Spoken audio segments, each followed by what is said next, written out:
insuficiencia cardíaca. ¿Por qué eso es importante? Al menos en mi experiencia personal, hablando por mí, se me fue algo complicado poder entender la farmacología de la insuficiencia cardíaca porque no tenía demasiado clara cuál era la fisiopatología de esta enfermedad.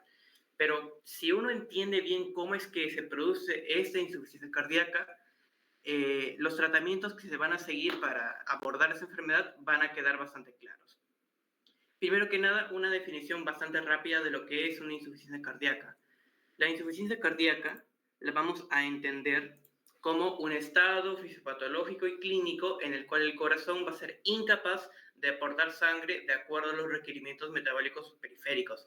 Quédense bien claro con ese concepto. El corazón es incapaz de bombear la cantidad adecuada de sangre para poder suplir los requerimientos metabólicos del cuerpo. Otra definición que también podemos manejar, y esa definición yo la he sacado de la guía europea, no, de la guía americana del corazón, que entiende la insuficiencia cardíaca como un síndrome clínico complejo que va a tener síntomas y signos que van a resultar de cualquier deterioro estructural o funcional del llenado ventricular o también de la eyección de sangre. Aquí vemos que se entra un poco más en detalles sobre en lo que consiste una insuficiencia cardíaca. Muy bien, ¿cuáles van a ser los factores involucrados en esta insuficiencia cardíaca? Y estos justamente van a ser uno de los objetivos terapéuticos a abordar en una insuficiencia cardíaca. Va a existir una sobrecarga y una adaptación hemodinámica, es decir, el corazón se va a encontrar saturado de volumen, el corazón no va a tener la capacidad de poder bombear el volumen que por él pasa. También va a haber un remodelamiento patológico, justamente por esta exposición a un excesivo volumen, por esta sobrecarga, el corazón va a tener que ir adaptándose, se va a ir hipertrofiando, por ejemplo. Pero si bien este remodelamiento tiene el objetivo de suplir la deficiencia del corazón, conforme este remodelamiento se vaya alargando en el tiempo, es conforme también la insuficiencia cardíaca se va a ir agravando. Por el corazón no está hecho para sufrir estos cambios, no está hecho para hipertrofiarse en gran cantidad. De hecho, si se hipertrofia en gran cantidad, va a llegar un punto en el que, debido a esa gran hipertrofia, ya va a ser incapaz de seguir modificándose y no va a poder terminar de suplir la demanda que va a requerir el cuerpo. También van a haber ciertos mecanismos inflamatorios y de estrés oxidativo que también se van a relacionar con ese remodelamiento patológico. También, y esto es probablemente lo más importante, va a haber una gran actividad del sistema neurohumoral y también de pequeños natriuréticos. Bueno, el sistema neurohormonal, va a ser prácticamente el eje central en el desarrollo y progresión de la insuficiencia cardíaca. La desregulación del sistema renina-angiotensina-aldosterona, también la hiperactividad del sistema simpático, etcétera, etcétera, etcétera. Todos esos factores van a ser muy importantes al momento de entender cómo es que se produce y progresa esa insuficiencia cardíaca. Y también los péptidos natriuréticos, más que nada porque esos van a ser los factores que van a impedir que se progrese en esta insuficiencia cardíaca. El sistema neurohumoral, el RAS que mencioné, el sistema renina-angiotensina-aldosterona y también el sistema simpático se van a contraponer con la acción de los péptidos natriuréticos. Y por último, pero no necesariamente por eso menos importante, la congestión sistémica. Es decir, como el corazón no va a poder bombear adecuadamente la sangre, parte de esta sangre va a filtrar su líquido hacia el espacio intersticial.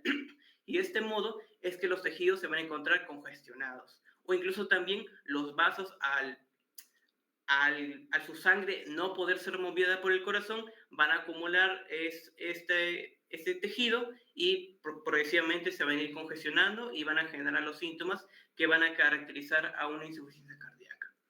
Muy bien, cuando uno vaya analizando la fisiopatología de una insuficiencia cardíaca, se va a encontrar con algunos términos que pueden ser algo difíciles de manejar si es que no se los ha entendido adecuadamente en un principio. Entre esos términos tenemos, por ejemplo, a la insuficiencia cardíaca crónica. Esta insuficiencia cardíaca crónica se va a referir a una situación que va a ser persistente, en la que el corazón no va a poder bombear adecuadamente la sangre que requiere el cuerpo. Esta insuficiencia cardíaca crónica se suele deber a anomalías estructurales o incluso también funcionales del corazón, mientras que la insuficiencia cardíaca aguda se produce por el empeoramiento de síntomas de una insuficiencia cardíaca, por ejemplo, o incluso por una descompensación aguda. Una insuficiencia cardíaca derecha, por otro lado, hace referencia a una insuficiencia cardíaca que se encuentra limitada al lado derecho del corazón, siendo más preciso, al ventrículo derecho. O sea, cuando uno hable de una insuficiencia cardíaca derecha, quiere decir de que el que no está funcionando bien es el ventrículo derecho. Lo mismo aplica para la insuficiencia cardíaca izquierda. Quien no estaría funcionando aquí bien sería el ventrículo izquierdo. Mientras que la insuficiencia cardíaca congestiva implica aquel estado de la insuficiencia cardíaca en que los tejidos se encuentran congestionados. Por ejemplo, cuando se observa edema, ya sea en miembros inferiores o incluso también en el pulmón. A eso se refiere insuficiencia cardíaca. Y justamente esto es lo que en sigla se conoce como una ICC. ICC quiere decir insuficiencia cardíaca congestiva. Muy bien, una vez que hemos dado definición de estos breves conceptos, ya podemos entrar con un poco más de base a de lleno la fisiopatología de la insuficiencia cardíaca. Voy a acercar eso un poquito más. Muy bien. Se pueden hablar de dos tipos de insuficiencia cardíaca en función de su mecanismo. Me explico. La insuficiencia cardíaca se puede clasificar en sistólica o en diastólica, dependiendo de cuál de las dos fases del ciclo cardíaco se encuentre comprometida. Cuando uno habla de disfunción sistólica o insuficiencia cardíaca sistólica, que vendría a ser en este caso lo mismo, uno se refiere a aquella situación en la cual el corazón no puede bombear sangre, no puede bombear adecuadamente la sangre. Primero, mientras que en una disfunción diastólica, aquí lo que pasa es que el corazón no se va a poder llenar adecuadamente de sangre. Los ventrículos no van a poder llenarse de forma completa con la sangre. Esto va a tener ciertas diferencias que se van a poder observar en ciertas mediciones y también incluso en ciertos síntomas. Por ejemplo, estas son algunas características que van a diferenciar a la insuficiencia cardíaca diastólica de la sistólica. En cuanto a síntomas y en cuanto a activación neurohormonal, los dos van a ser iguales, pero en lo que se van a diferenciar es en los cambios estructurales o en algunas anormalidades funcionales del ventrículo izquierdo o derecho, dependiendo del caso. Primero que nada, hay un concepto que se entiende como fracción de eyección. ¿En qué consiste esa fracción de eyección? Esta fracción de eyección consiste en aquel porcentaje del volumen con el cual se llena el ventrículo que va a ser expulsado. Es decir, aquel volumen al inicio de la sístole sería el volumen telediastólico que efectivamente se va a poder eyectar. Eso se expresa con una fracción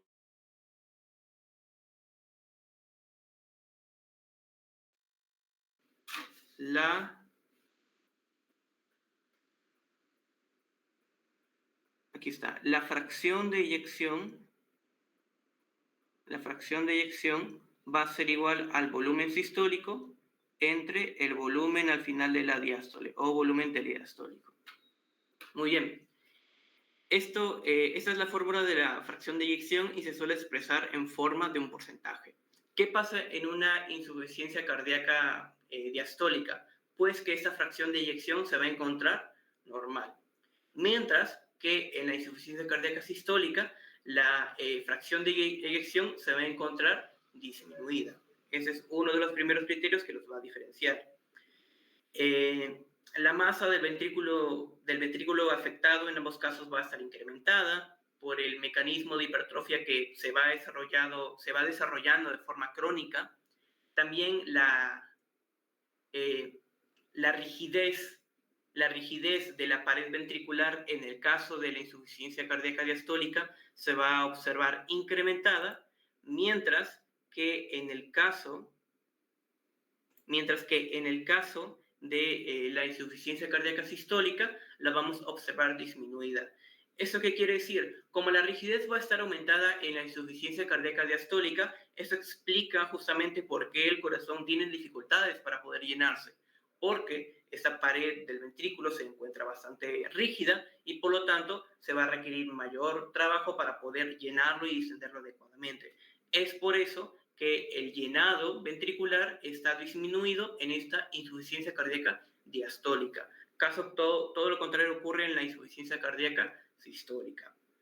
Y también el volumen al final de la diástole, en el caso de la insuficiencia cardíaca diastólica, va a ser normal o incluso puede estar disminuido, justamente porque como el ventrículo adquiere mayor rigidez, eso quiere decir que menor cantidad de volumen va a poder ingresar en ese ventrículo.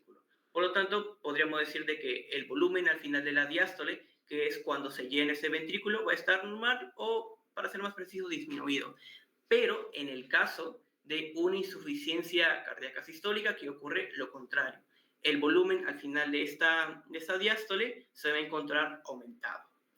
Estos parámetros van a poder explicar la diferencia de variación en cuanto a la fracción de eyección.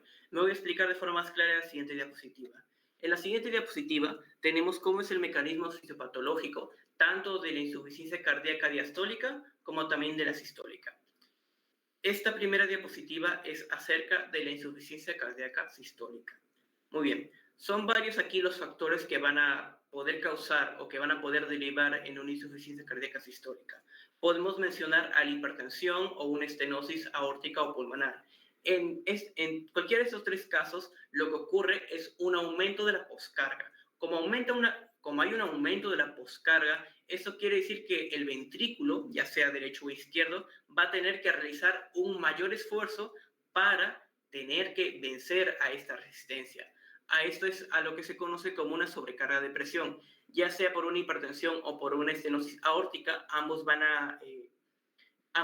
se van a traducir en un mayor requerimiento de trabajo por parte del ventrículo izquierdo para poder vencer la resistencia y poder eyectar la sangre. Caso similar ocurre en el aspecto pulmonar, pero aquí ya sería para el ventrículo derecho. Entonces, la presión del ventrículo correspondiente se va a aumentar y esto también va a conllevar a que se aumente la tensión. Es decir, de que se va a requerir una mayor tensión en la pared ventricular para que se venza a esta presión contra la cual el corazón tiene que luchar. También esta insuficiencia cardíaca sistólica se puede producir en un infarto de miocardio. ¿Qué ocurre en el infarto de miocardio? Pues que la masa de tejido viable, de tejido miocárdico funcional, va a disminuir producto de la isquemia por obstrucción de cualquiera de las ramas de la arteria coronaria, etcétera, etcétera, etcétera. Entonces, como va a haber menor cantidad de células miocárdicas funcionales, entonces quiere decir que el resto de células miocárdicas va a tener que realizar mayor esfuerzo para suplir la actividad que las otras perdieron. Y también eso puede ocurrir incluso en una insuficiencia aórtica, por también una sobrecarga de volumen. Todos esos factores, ¿a qué van a conllevar? Van a conllevar a que la contractibilidad del ventrículo correspondiente, derecho o izquierdo, cualquiera sea, va a disminuir. Entonces, si disminuye la contractibilidad, eso quiere decir que el corazón va a tener menos capacidad de poder expulsar sangre. Como se expulsa menos sangre, entonces, ¿qué pasa? El volumen sistólico, que vendría a ser equivalente a la cantidad de sangre que se expulsa, va a disminuir primero. Pero también como no se expulsa tanta sangre, el volumen al final de la diástole, que vendría a ser el volumen que se busca eyectar, va a aumentar. Eso hay que corregirlo aquí. Aquí no sería que el volumen al final de la diástole está disminuido, sino que está aumentado. Eso está mal, sería aquí aumentado. Entonces, el volumen sistólico aquí estaría disminuido. Y el volumen al final de la diástole aquí estaría aumentado. Si nosotros los dividimos ambos y observamos que el numerador ha disminuido y que el denominador ha aumentado, eso quiere decir que el resultado de esta operación se va a encontrar disminuido. Es por eso que se dice que en esta insuficiencia cardíaca sistólica la fracción de eyección está disminuida, porque primero disminuye el volumen sistólico y también porque aumenta el volumen al final de la diástole, que vendría a ser lo mismo que un volumen telediastólico. Muy bien. Entonces, como este corazón también tiene que vencer a esta resistencia que tiene, en el caso de una sobrecarga de presión, o también como las fibras que están viables tienen que suplir el trabajo de las otras que ya están muertas, aquí es cuando se produce esta hipertrofia ventricular. Y cuando se produce esa hipertrofia ventricular, ¿qué pasa? Pues que la pared del ventrículo se va a ir engrosando. Conforme la pared del ventrículo se va a ir engrosando, entonces esta pared se va a ir haciendo más rígida. Y con el paso del tiempo es que esta insuficiencia cardíaca sistólica va a conllevar a una insuficiencia cardíaca diastólica. Es por eso que pasa esto. Pero este patrón de hipertrofia, ¿cómo es? ¿Cómo es ese patrón de hipertrofia? Muy bien, ese patrón de hipertrofia va a ser un patrón concéntrico, una hipertrofia concéntrica. ¿Qué quiere decir esto? De que el crecimiento del tejido miocárdico va a ser hacia la luz del ventrículo. Es decir, imaginemos que este es un corte transversal del ventrículo, y este es su luz, ¿ya? Conforme pasa la hipertrofia, ¿qué va a pasar con esa luz? Se va a estrechar más porque ha aumentado el grosor de esa pared miocárdica.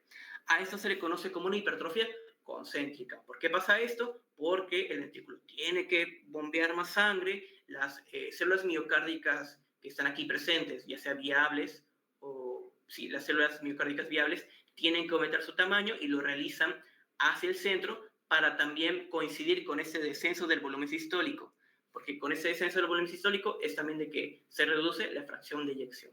Entonces, rememorando, una insuficiencia cardíaca sistólica, disminución de fracción de eyección y también hipertrofia concéntrica. Y con el paso del tiempo es de que se va a producir una disfunción diastólica. Muy bien. Ahora vayamos a la fisiopatología de la insuficiencia cardíaca, pero aquí sería la diastólica. También son varios los factores que van a participar en esta insuficiencia cardíaca diastólica. Por ejemplo, hay ciertos factores congénitos, como por ejemplo, una cardiomiopatía hipertrófica, o incluso también algunos otros factores, como una cardiomiopatía receptiva, un taponamiento cardíaco, o también una pericarditis constrictiva. Todos esos factores, ¿a qué van a conllevar? También van a conllevar a una hipertrofia ventricular. Pero en este caso, aquí la hipertrofia ventricular tendría un patrón diferente. Tendría un patrón, sí puede tener un patrón diferente. Puede tener también un patrón de hipertrofia excéntrica, es decir, que el crecimiento se realiza hacia afuera. Aquí lo que va a variar, o bueno, lo que va a ser afectado va a ser la distensión de la pared ventricular. Esto lo vamos a entender mejor cuando analicemos esas grafiquitas, pero primero quiero terminar de explicar esa parte. Muy bien. En esta hipertrofia, bueno, en esta insuficiencia cardíaca diastólica, en esta insuficiencia cardíaca diastólica, el volumen sistólico también se va a encontrar disminuido. En ambos casos el volumen sistólico se va a encontrar disminuido, pero ojo, había yo mencionado de que en esta insuficiencia cardíaca diastólica el volumen al final de la diástole también se va a encontrar disminuido. Entonces, cuando esto lo pongamos en forma de división, un volumen sistólico disminuido con un volumen al final de la diástole disminuido, eso nos va a dar a una fracción de eyección que muy probablemente esté normal, sin variaciones. Es por eso que se explica la diferencia en la fracción de eyección en ambos tipos de insuficiencia, porque en el caso de la insuficiencia cardíaca diastólica, el volumen al final de la diástole se encuentra disminuido, al igual que el volumen sistólico, mientras que en la insuficiencia cardíaca sistólica, el volumen sistólico también está disminuido, pero el volumen al final de la diástole está aquí aumentado. Muy bien, estas otras gráficas nos van a ejemplificar de forma más visual cómo es que se producen estas variaciones. La gráfica U, en este caso, ejemplifica la contractibilidad miocárdica. En una disfunción sistólica, por lo tanto, existe una disminución de la contractibilidad. Por lo tanto, esa curva U se va a desplazar hacia abajo. También observamos cómo el volumen sistólico se va a ir acortando. Es por eso que en función de esa gráfica observamos cómo este volumen sistólico disminuye, como también el volumen al final de la diástole va a aumentar. Y es justamente lo que va a conllevar a que se produzca este descenso en la fracción de eyección. Contractibilidad disminuye, al igual que el volumen sistólico. Mientras que la diastólica lo que va aquí a aumentar va a ser la resistencia de la pared ventricular a su llenado. De esta manera también se va a descender aquí el volumen sistólico, mientras que el volumen al final de la diástole también se va a encontrar disminuido. Sí, ambos van a disminuir. Eso es lo que quiere decir este grafiquito.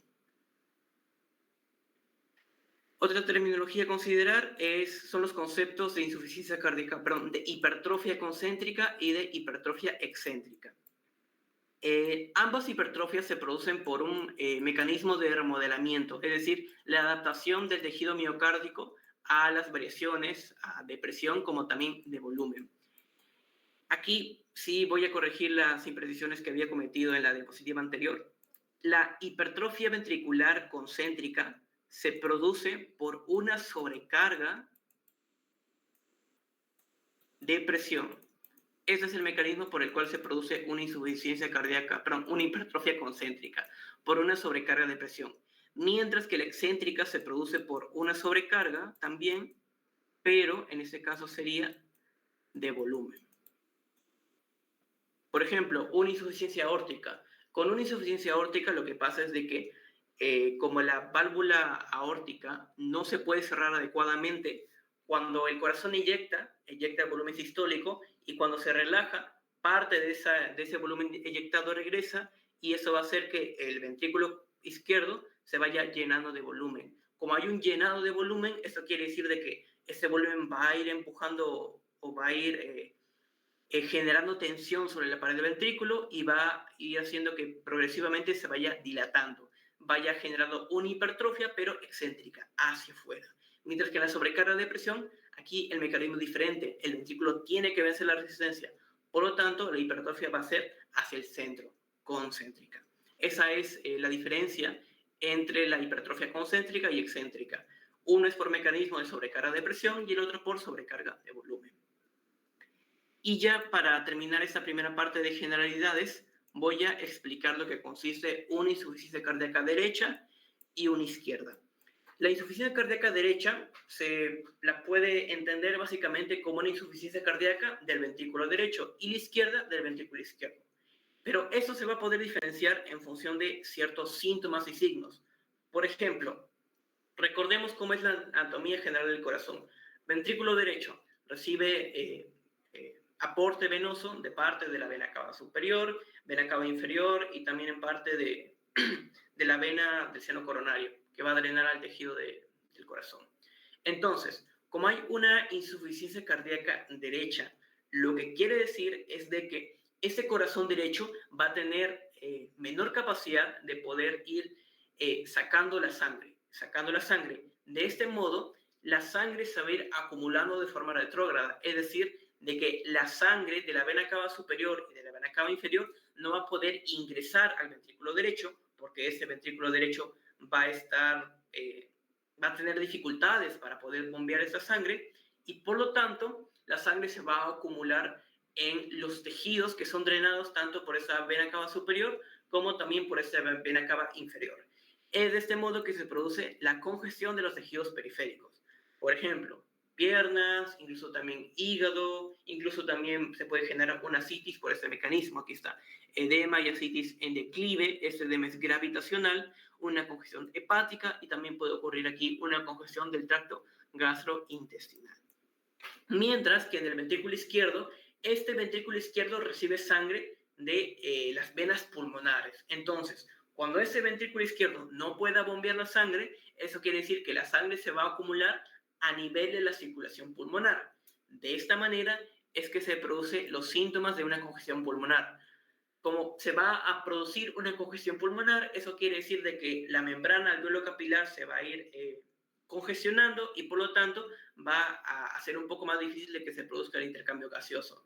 De esa manera se puede producir una cianosis y también signos de hipoxia y también el gran temido edema pulmonar, ya sea por el acumulamiento de sangre en el intersticio, perdón, de líquido en el intersticio o ya directamente hacia un trasudado que va a ocupar los espacios alveolares y por lo tanto producir algunos signos o síntomas como tos con esputo espumoso o algunos síntomas como ortopnia o también la disnea paroxística.